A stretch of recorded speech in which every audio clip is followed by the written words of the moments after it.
Narito na ang mga pinakamalalaking balita sa One North Central Luzon ngayong Huwebes. Suntukan ng dalawang menor de edad na lalaki sa Barangay Pantal, Dagupan City. Aksidenteng nahagip ng drone camera. Bagong silang na babaeng sanggol, natagpo ang patay sa gilid ng kalsada sa Urdaneta City, Pangasinan. 19 na application for voter registration sa Mangaldan, Pangasinan na disapprove sa ERB hearing. At makisaya sa street dance competition na bahagi ng Kamaru Festival 2025 sa Magalang, Pampanga.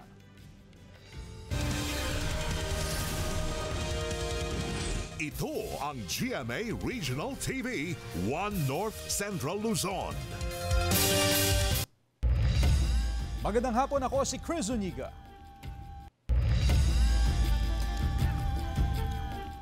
Suntukan ng dalawang menor de edad na lalaki sa Barangay Pantal, Dagupan City. Aksidenteng nahagip ng drone camera. Nakatutok, Sandy Salvacio. Gumagawa ng travel content si J. Ford gamit ang drone camera nang mahagip ng kanyang kuha ang away ng dalawang bata sa Barangay Pantal, Dagupan City hapon nitong Lunes. Wala po akong magawa kundi i-shoots na lang po yung eksena na yun. Gusto ko sana silang pigilan para yung drone ko po is up and down, ganun po siya. Kaso po, talaga pong tinuloy nila yung away na yun kasi po may dalawang nag-attempt sa kanila para pag-away. Ayon sa mga opisyal ng barangay, mga menor de edad ang mga sangkot sa insidente. Parehong 12 anyos ang mga batang nagsuntukan habang parehong 15 anyos ang nag-udyok sa gulo. Mistulang pinagsabong ang dalawa na mula sa magkaibang sitio ng barangay. Sila po yung nauna, nagbabato silang buti. Tapos nagtago-tago kami, nabol nila kami. Nakapus ka na anak, sabi ko, mamaya bukas, nasa barangay na tayo, sabi ko, ganun. Hindi ko naman siyempre ma'am, kasi bago ako inaano yung mga anak ko, hindi ko na namamalayan kasi nasa bahay na ako. Nag-duty ako ma'am. Agad nagpatawag ng pagpupulong ang punong barangay kasama ang mga magulang. Katuwang ng barangay council ang PNP at CSWD. Tiniyak ng punong barangay na mas hihigpitan pa nila ang kanilang pagbabantay sa bawat sitio upang hindi na maulit ang kahalintulad na insidente. Nagsagawa na ng counseling services ang CSWD office para sa mga menor de edad at pamilya na napag-alamang magkamag-anak pala. Ang paalala ko sa mga kabataan, sana hindi na mangyayari yung ganito. Ang magandang gawin nyo pagkatapos ng pag-aaral, umuwi sa bahay, tumulong sa mga magulang, and then sa mga magulang, tingnan niyo palagi yung mga anak niyo para wala nang mangyaring ganito. Kasama si Jing Dakanay, Sandy Salvacio, One North Central Luzon. Sugatan ang 5 katao sa salpukan ng bus at truck sa Herona, Tarlac. Ang insidente sa pool sa CCTV. Balitang tinutukan ni CJ Turida. Sa pool sa CCTV ang salpukan ng pampasaherong bus at dump truck sa Herona, Tarlac pasado alas 2 ng hapon kahapon. Sa video makikita ang mabilis na paglabas ng dump truck mula sa Barangay Road at tumawid sa southbound lane ng Manila North Road sa Barangay Magaspak. Hindi nakaiwas ang paparating na pampasaherong bus at bumangga sa kanang bahagi ng dump truck. Sa lakas ng impact, 5 pasahero ng bus ang nagtamo ng sugat at dinala sa pinakamalapit na ospital.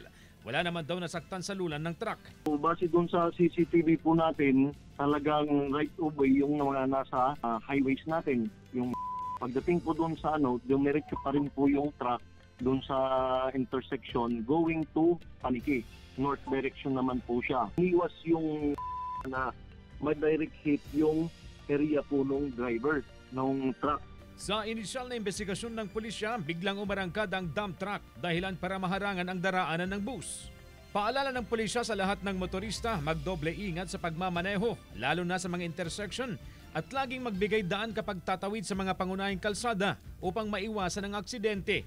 Patuloy pang iniimbestigahan ng mga otoridad ang insidente para malaman ang pananagutan ng mga sangkot. Sinisikap ng GMA Regional TV na makuha na ng pahayag ang mga sangkot sa aksidente. CJ Turida, One North Central Luzon.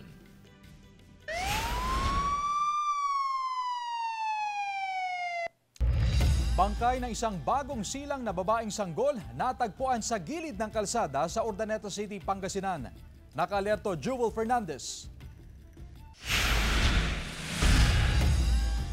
Isang bangkay ng bagong silang na sanggol ang natagpuan sa gilid ng kalsada sa Zone 1, Barangay Labit Proper, Urdaneta City, Pangasinan kahapon.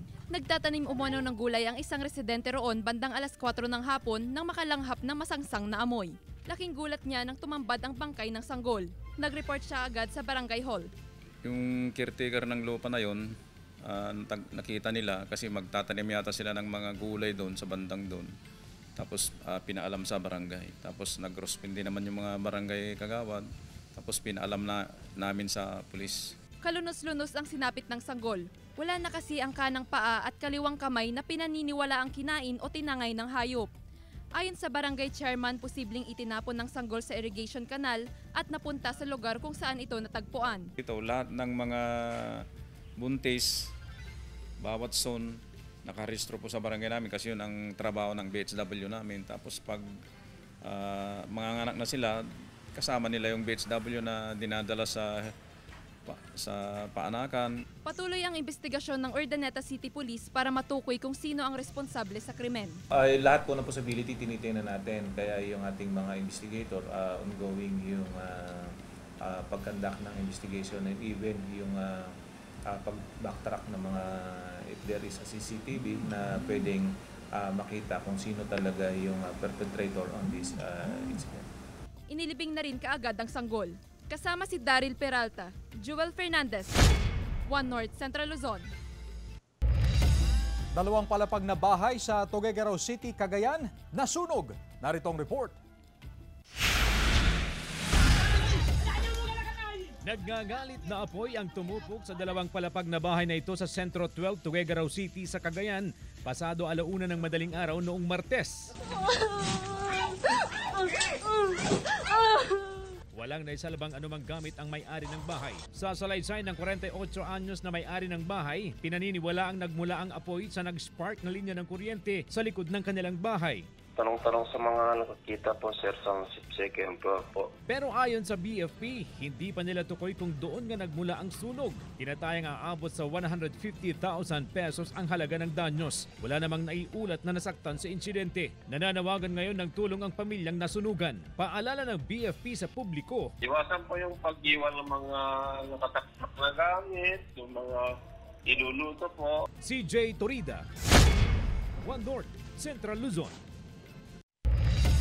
Samantala, ERB hearing sa halos 200,000 na application for voter registration sa Region 1 sinimulan na ng COMELEC. Yan ang balitang tinutukan live ni Jasmine Gabriel Galban. Jasmine?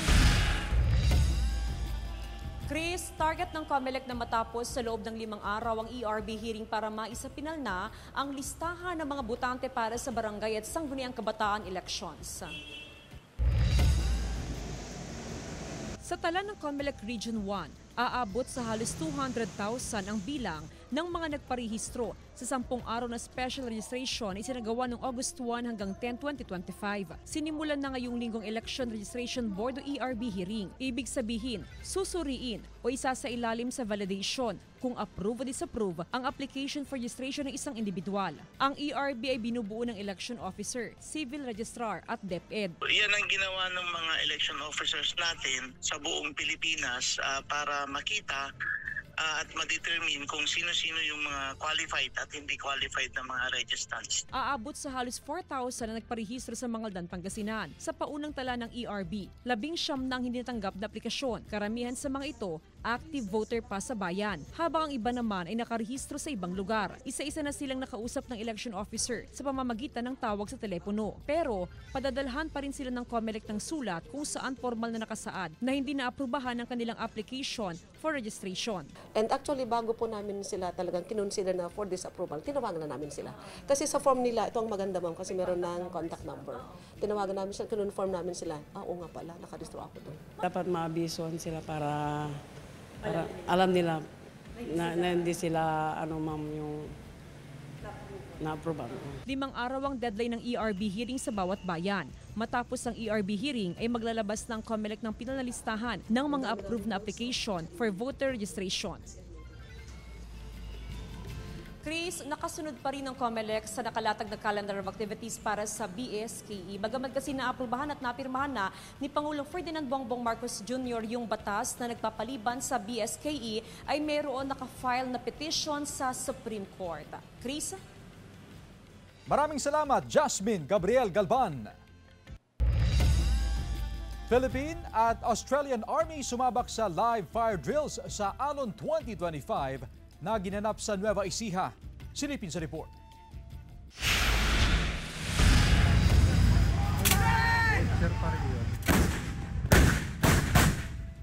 Sumabak sa live fire exercise, close air support at direct fires ang mga miyembro ng Philippine Army at Australian Army sa ilalim ng Exercise Amphibious and Land Operations o Alon 2025 kahapon.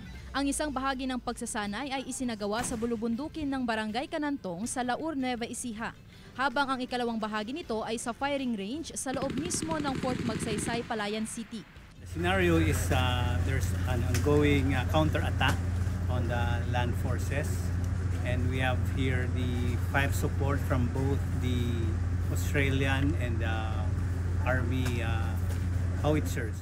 What I would say is around 13 people is ideal for the M777.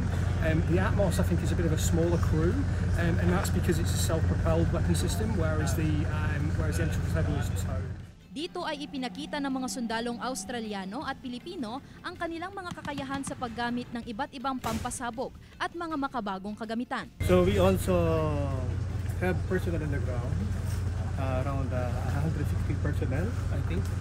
160 personnel that participated in the different aspects and phases of the exercise. Malaking tulong daw ang mga ganitong pagsasanay sa pagitan ng Pilipinas at Australia para mas lalo pang mapalakas ang depensa ng militar sa anumang banta sa seguridad ng bansa. Sandy Salvacio, One North Central Luzon.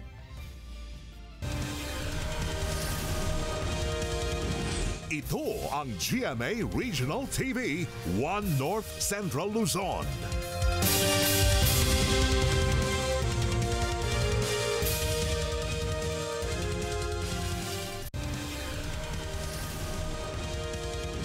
Ito ang GMA Regional TV, One North Central Luzon.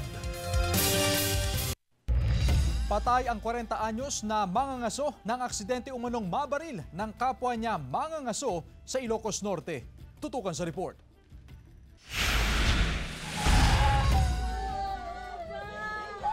Hindi mapigilan ang pag-iyak ng mga kaanak ng 40 anyos na mangangaso matapos mabaril ng kapwa mangangaso habang nasa bundok sa bahagi ng tri-boundary ng Ilocos Norte, Ilocos Sur at Abra umaga noong Lunes. Hindi matanggap ng pamilya ang pagkawala ng kanilang padre de pamilya. Sa investigasyon ng PNP, pasado alas 7 ng umaga noong Lunes, itinawag ng isang concerned citizen sa Kapugaw Police Station sa Ilocos Sur ang umano'y shooting incident. Rumesponde ang mga pulis sa lugar, pati na rin ang Badog Police Station na kabilang sa tri-boundary. Doon nakita ang nakahandusay na biktima. Napagkamalan daw ng suspect na Baboy Ramo ang biktima habang sila'y nangangaso sa lugar. Pero taliwas sa investigasyon ng PNP. Ti istorya ti ko ti suspect tayo ako kata accidentally kano nga napagtulan na. But upon the result of investigation, thoroughly investigation the personal tayo kata we found out nga there is a intent. Lumalabas na hindi pagkakaunawaan sa hatian ng nahuling Baboy Ramo ang ugat ng krimen. According to witness tayo sir kata naiwaras naman. The witness tayo nakita na talaga. Hustisya ang sigaw ng kaanak ng biktima. Hindi sila naniniwalang aksidente ang pagkakabaril sa biktima. Makita mo DJ case ni Papangkot na paltugan talaga sir. Iso nga birbirokan ti DJ court sir no ayan na daytoy nga paltog sir. Iso nga tapay lang mangbulgulo di panunod ko. No apay nga in awan ti mai-surrender da nga paltog sir.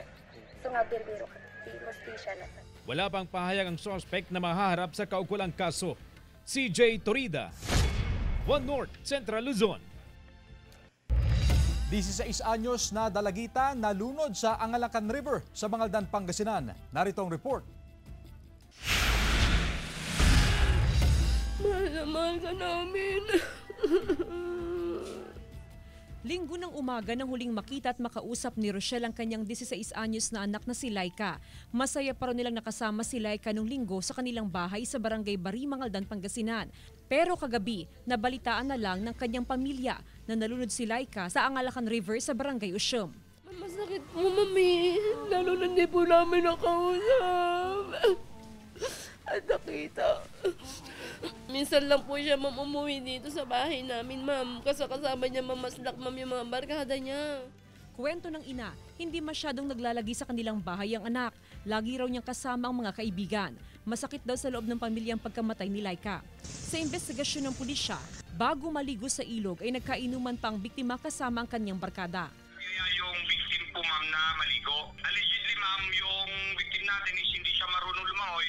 So, the companions of the said victim was trying to rescue, ma'am, but the current of the river Alangalakan, ma'am, was too heavy, ma'am. Dinala pa sa ospital ang biktima pero hindi na umabot ng buhay. Nanawagan ng pulisya sa mga magulang na bantayan ang kanilang mga anak lalo na kung minor de edad pa. Iwasan din ang pagligo sa mga ilog o dagat kung nakainom ng alak.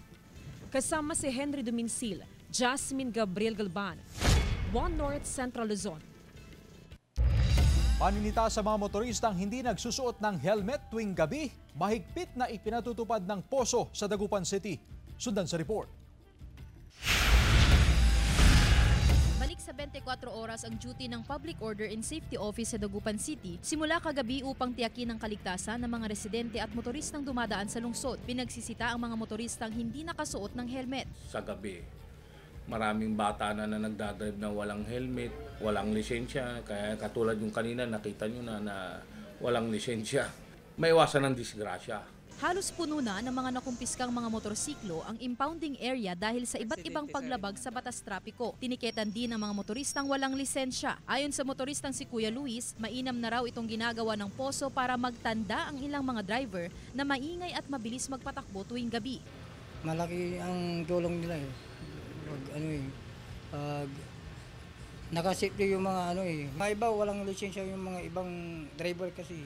Makikipag-ugnayan daw ang poso sa PNP para mas mapaigting pa ang kanilang operasyon kontra sa mga pasaway na motorista. Nagdagdag pa ng poso enforcer para sa night duty mula 8 p.m. hanggang 5 a.m. Nagbabala rin ang otoridad sa mga motoristang may maiingay na tambutso na baklasin na at ibalik ang kanilang stockpile. Kasama si Jing Dakanay, Sandy Salvacio, One North Central Luzon.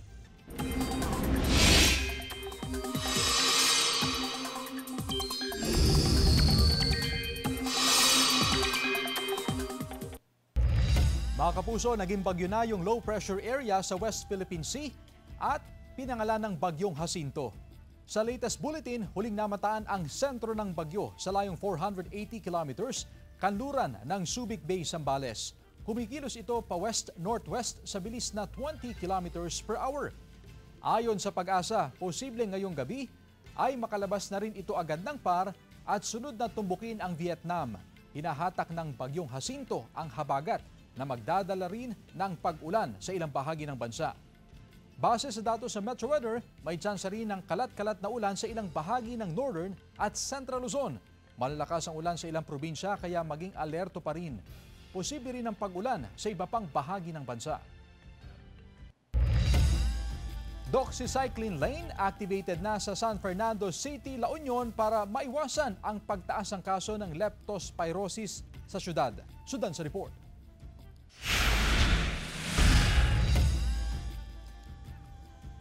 Labing-tatlong kaso ng leptospirosis ang naitala sa San Fernando City, La Union simula January 1 hanggang August 16, 2025.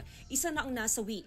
Tumaas ng 40% ang kaso kung ikukumpara sa kaso sa parehong panahon ng nakaraang taon na umabot lamang sa 7. Nananatiling activated ang doxycycline lane sa City Health Office. Inaabisuhan ng mga residenteng na exposed sa baha na magtungo sa CHO para ma-check up at maiwasan ang leptospirosis.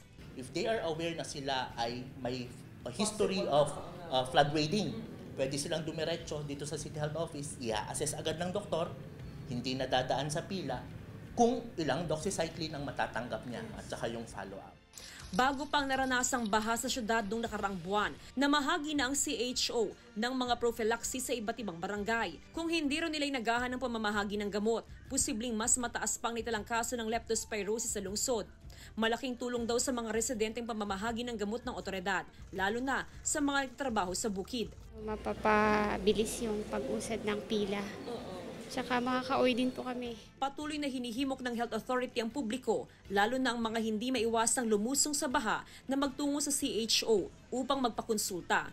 Hindi naman na raw sila pipila dahil sa doxycycline lane. Sapat din ang supply ng gamot sa syudad. Kasama si Henry Duminsil, Jasmine Gabriel Galban, One North Central Luzon.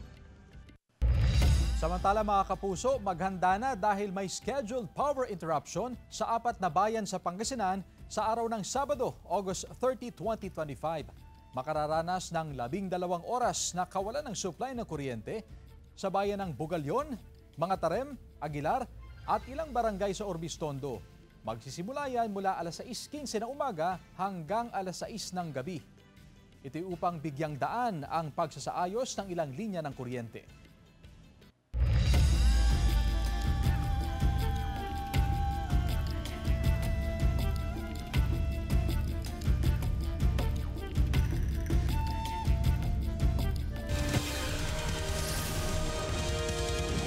Ito ang GMA Regional TV, One North Central Luzon.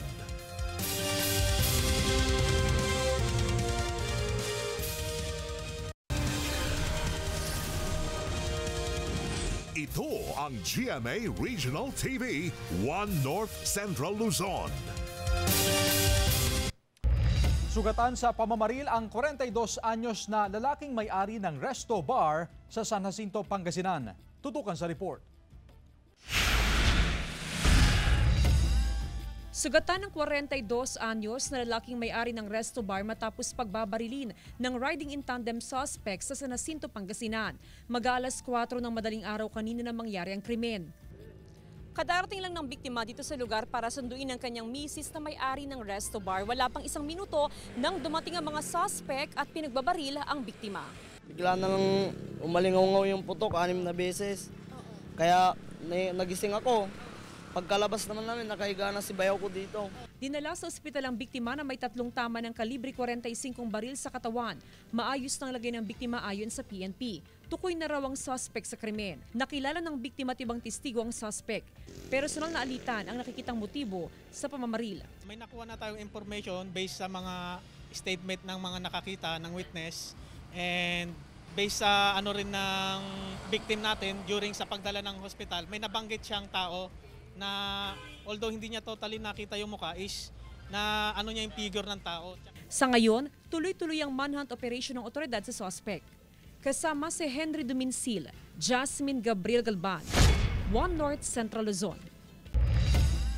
Kalaboso ang 50 anyos na magsasaka at 53 anyos na tricycle driver matapos umano silang mahulihan ng baril sa Barangay Agasan sa City of Ilagan, Isabela, hating gabi noong August 24. Nag-iikot daw ang mga pulis nang mapansin ang walang ilaw na tricycle sa gitna ng daan. Pinara raw ng mga pulis pero imbis na huminto, pinaharurot ng driver ang tricycle. Tinabo ng mga pulis at nang ma-corner, nadiskubre sa compartment ng tricycle ang isang baril, granada at mga bala. Walang maipakita ang mga sospek na dokumento ng mga nakumpiskang armas. Maharap sa kaukulang kaso ang mga nahuling sospek na wala pang pahayag. Nag-verify na sila regarding sa pagkakakilanlan nitong mga suspect. Ayon sa ulat, wala naman po silang involvement sa iba pang mga kaso na nangyayari po sa lalawigan ng Isabela. 98-day challenge inulunsad upang mapababa ang timbang ng mga miyembro ng Benguet Police. Ang detalye sa report. Inilunsad ang 98-day challenge sa mga miyembro ng Benguet Police Provincial Office upang mapababa ang kanilang timbang na naaayon sa kanilang body mass index. Layon ng programa na mapabuti ang kalusugan at kakayahan ng bawat pulis. Ayon sa Provincial Director ng Benguet PPO, kailangan ng mga ganitong programa upang mas masigla ang pagbibigay serbisyo nila sa bayan. Ang iba raw kasi madalas na nasa loob ng opisina kaya nararapat ang physical activity para ma-relax ang katawan. Sa volume ng trabaho mo, nakakalimutan na natin na magpalakas. Dahil sa stress na rin, stress eating, kaya naipon-ipon, buibigat yung weight natin. Hinihikayat din ng mga pulis na magbawas ng timbang. Sa pamamagitan ng 98-day challenge, nangako rin ang direktor sa kanyang sarili na bawasan ang kasalukuyan niyang timbang na 98 kilos. Halimbawa, plano mo na magpalakas para maging fit. Mas mahirap, kaya ang ginawa ko, we make it as a team effort or unit effort. Malaking bagay rin daw ito lalo na sa pagresponde ng mga pulis na dapat handa ang katawan upang magampanan ng maayos ang kanilang trabaho. In case na mag-respond man sila, sir, they are physically fit to respond to mandated task ng service ng PM. Jewel Fernandez, One North, Central Luzon.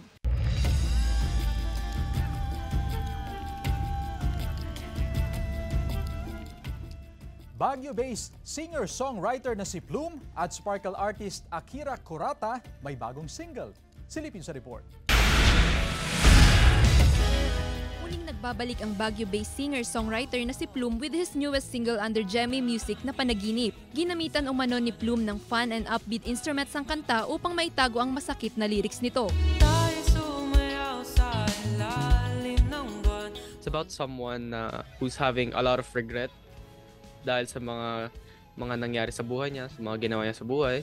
And ngayon, the song is him reminiscing about what could have been, what ifs. Hindi man tungkol sa kanya ang kanta, mensahe naman ni Plume sa listeners na huwag ikukulong ang sarili sa nakaraan. Advice naman niya sa mga aspiring singer-songwriters. Mag-practice lang na mag-practice. And kapag may nakita kayong opportunity, no matter how small it is, just grab it. Samantala, another sparkle artist naman ang gumagawa ng kanyang pangalan sa music industry.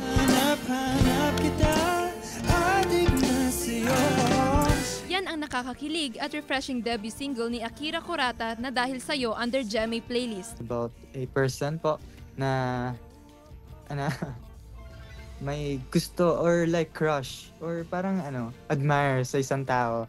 And sa song na Dahil Sa'yo, parang doon niya po pinapakita yung nararamdaman niya, kung ano yung naiisip niya sa taong yun. Very grateful si Akira sa kanyang first single na perfect match daw sa kanya. Sobra po nakaka-relate sa kanta and I hope feel ko makaka-relate din po yung mga makikinig po sa kantang Dahil Sa'yo dahil syempre it's about sino bang hindi nagmamahal dito.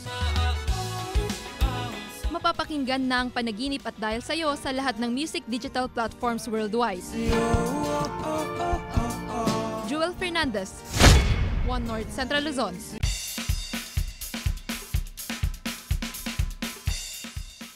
Makisaya sa street dance competition na bahagi ng Kamaru Festival 2025 sa Magalang, Pampanga. Tunghayan sa report.